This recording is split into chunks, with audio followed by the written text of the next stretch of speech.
neraka. Dalam birahi kita akan panji-panji, dan akan simbol peradaban pada putra-putri bangsa. Gerakan bendera kemenangan di bumi pertiwi, pasukan tak goyah, pantang bergerak demi masa depan. Maju terus Nusa Putra, jayalah selamanya.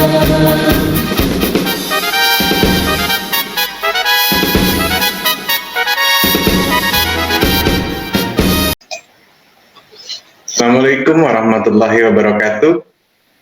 Pada kesempatan ini kita akan membahas tentang gambar teknik, yaitu mengaplikasikan gambar tampak dan pemahaman gambar tampak. Oke, mari kita bahas sama-sama tentang aplikasi gambar denah ke gambar tampak. Ini saya berikan contoh gambarannya. Ini adalah gambar denah. Dan dasar mengaplikasikan gambar denah menjadi gambar tampak, hal yang harus diperhatikan. Nah, ini pernah kita bahas sebelumnya pada gambar-gambar objek, tetapi pada saat ini kita coba praktekkan langsung terhadap gambar denah bangunan. Dalam hal ini adalah bangunan rumah. Oke, hal yang harus diperhatikan adalah harus ada garis akibat adanya beda permukaan. Kemudian harus ada garis akibat adanya beda elevasi, harus kemudian perlu mengetahui standar elevasi atau ketinggian setiap objek seperti pintu dan jendela, kemudian perlu mengetahui rencana ketinggian atap, dan perlu mengetahui rencana bentuk atap, misalkan atap minimalis, atap pelana, atap perisai, kombinasi atap perisai dan pelana, atap kubah, dan lain sebagainya. Nah, itu kita semua sebelum kita mengaplikasikan atau kita membuat desain gambar bangunan, kita perlu paham ukuran-ukuran, dimensi-dimensi, ketinggian, dan bentuk-bentuk atap pada umumnya. Oke. Nah, apa hal yang harus diperhatikan dalam mengaplikasikan gambar denah ke gambar tampak? Ini adalah contoh yang saya lingkarin. Kita fokusnya adalah terhadap objek yang dilingkarin dalam gambar denah, itu dalam membuat gambar teknik ketika kita akan aplikasikan gambar denah ke gambar tampak.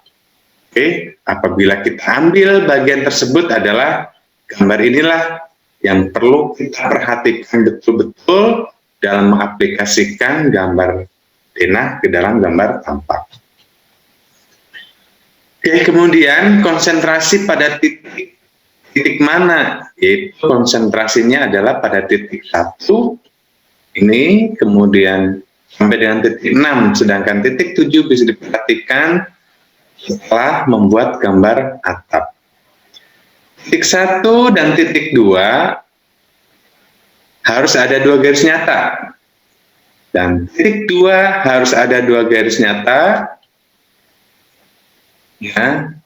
Titik 3 bisa terdiri dari beberapa garis nyata dan garis tipis, tergantung model itu. Untuk titik 3, kemudian titik 4, 5, dan 6 terdiri dari beberapa garis nyata dan tipis agar membentuk kusen dan jendela. Ini hal-hal penting pada fokus gambar yang dilingkarin tadi, bahwa di poin-poin inilah yang perlu ada garis. Poin 1, 2, 3, 4, 5, 6. Dan 7, ini adalah konsentrasi setelah dasar dari gambar denah diaplikasikan ke gambar tampak, baru selanjutnya kita aplikasikan poin 7, ya, karena poin 7 ini merupakan arsitektur pemanis dari sebuah gambar tampak. Oke, ini adalah contoh gambar yang telah kita aplikasikan tadi ke dalam gambar tampak, baik tampak depan maupun tampak samping. Inilah hal-hal yang harus diperhatikan. Oke. Apa yang pentingnya di sini? ya. Elevasi top atap harus sinkron antara tampak samping dan tampak depan. Jika tidak sinkron, maka gambar masih salah. Begitupun selanjutnya, harus sinkron antara gambar denah atap dan gambar tampak. Elevasi atap, elevasi bawah, kemudian elevasi bawah bagian kedua atau bagian kedua dan top atap ini elevasinya harus benar, harus sama ya, antara gambar tampak depan dengan tampak samping. Apabila tidak terjadi sinkronisasi di sini, maka salah satu gambar ini masih salah ya. Nah, karena ketinggian atap ini di dalam gambar tampak depan ini, ketinggiannya adalah tergantung dari sudut kemiringan atapnya. Berapa derajat sudut kemiringannya, maka itulah tinggi dari atap. Ya. Jadi sebaiknya membuat gambar atap untuk tampak depan itu setelah selesai membuat gambar tampak samping.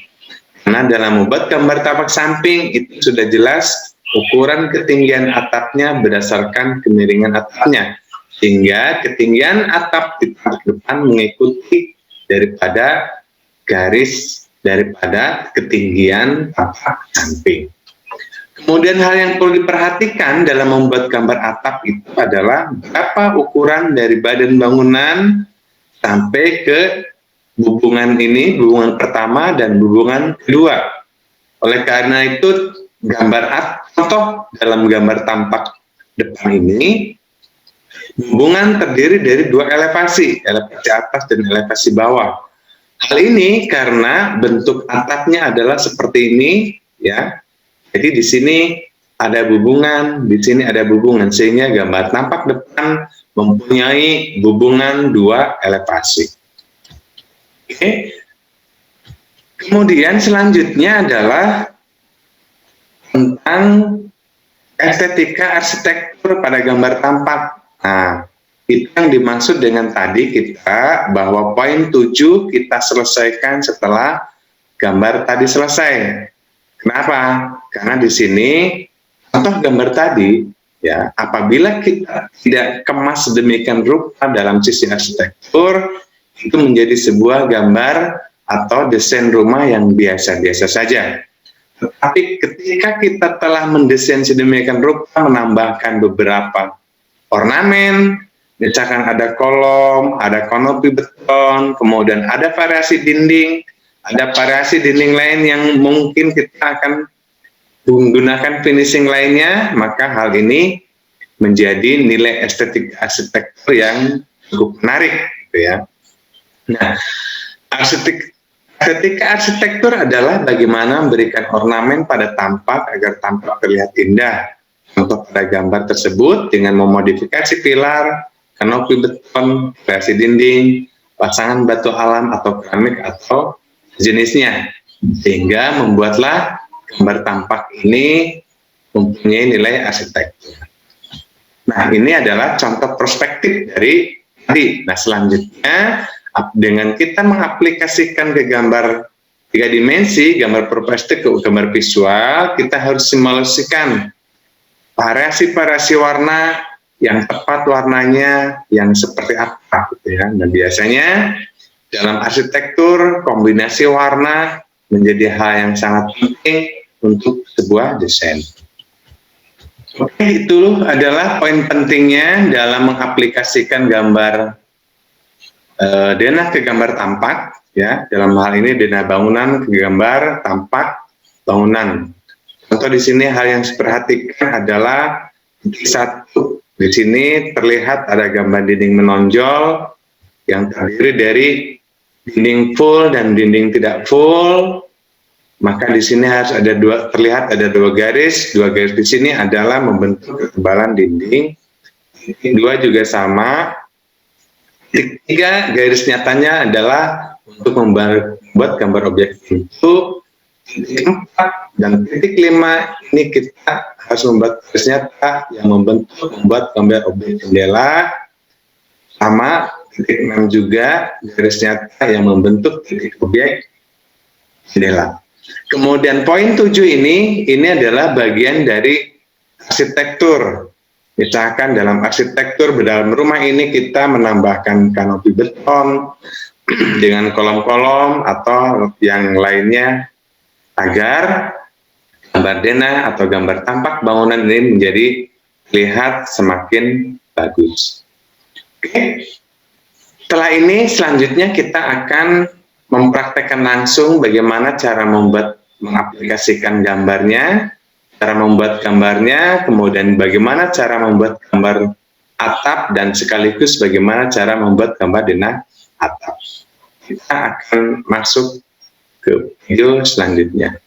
Semoga ini bisa dipahami dan semoga ini bermanfaat khususnya untuk saya, umumnya bagi para mahasiswa-mahasiswa sekalian, dan seluruh masyarakat yang membutuhkan video pembelajaran ini. Demikian yang bisa saya sampaikan, kurang lebihnya mohon dimaafkan. Kemudian saya akhiri. Billahi taufiq wal hidayah, walakum minkum. Wassalamualaikum warahmatullahi wabarakatuh.